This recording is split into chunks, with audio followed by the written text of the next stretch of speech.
kanilang magandang pagtitinginan. Gaano na nga ba ito katagal? May partikular na bang petsa silang matatawag ni anniversary? Wala. Ay, wala talagang ma-happy. Honestly, wala.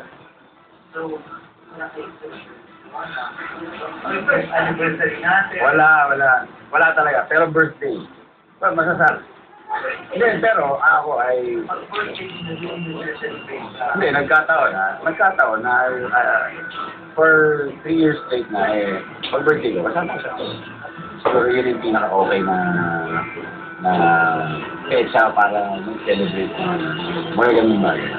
Siguro mas pinili namin maging tahimik na lang sa mga pangyayari. Bilang artista kami, lahat sobrang public na. So this time siguro, kung namang meron kami, amin na lang yun. Kung kailan man nagsimula ang kanilang magandang relasyon, masasabi ba nilang wala silang inagrabyadong tao? Nangyari lahat pagkatapos naman sa marami kami nagawa, naging busy kami, naging focus kami sa trabaho namin. And lahat naman ang naging resulta naging resulta ng isang magandang sama. Posible pa bang maging magkaibigan sila ng kanyang dating kasintahan na si Karil? So, wala naman ako nilitan so dahil hindi siya mangyayari. Then, iniwan ko na lang lahat sa Panginoon kung kailan niya tingin dapat mangyari yun. At ayoko namang pilitin ng mga bagay-bagay. Basta I will always remain with a clean conscience and a clean heart. Gaya ni Marian, masaya raw si Dingdong sa lahat ng aspeto ng kanyang buhay, lalo na pagdating sa kanyang karera. Dingdong Dances is definitely at the peak of his career. After his birthday special na ipalalabas na bukas, tiyak na inaabangan na rin ang pagbabalik ni Dingdong sa primetime series na Stairway to Heaven. Hindi ba siya nag-pressure? Para sa akin, much more than iisipin ko yung pressure. Mas gusto kong pangbutihan na lang. Dahil ayaw ko magkaroon ng any personal na regrets after kung maging okay nang hindi. Basta ako always positive outlook and parating magbubutihan na lang. Kumusta naman ang working relationship nila ng kanyang kaparehan na si Rian Ramos? Okay naman. First time talaga na nag-roll ng mag-isa.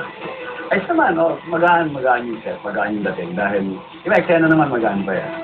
So, the good thing about the setup is, nakikita ko na very cooperative namin sa isa't isa at cooperative namin sa director. Posible kayang ma-develop din sila ni Rian sa isa't isa? Klaro naman na siyempre bilang respeto sa kanya bilang sa artista at respeto rin sa kung anumang nagaganap sa kung anumang sa amin pareho, diba? Siyempre dapat punong umira ng professional sa lahat ng bagay. Pag nakikita mo sobrang focus pag nasa eksena, pag blocking pa lang feeling mo yung character na siya. Kaya parang nakikita mo yung professionalism niya. At dahil doon, siyempre gusto mong pantayan na, ako din, seryoso na. Bakit? Ganun. Going back to Marian, totoo nga bang sinundan niya ang kanyang rumored girlfriend sa Davao nang minsan mag-promote ito doon ng Dharma? Sumunod? Hindi, may show ako doon. In fact, pagkakalam ko pag-attend din dapat ako ng GMA pinag-ibigan. Pero last minute, hindi na yata. Kaya nga nakakatawa dahil bihira na kami nagsama sa Ator Town and nagkataon na, sabay ko na doon. Kaya,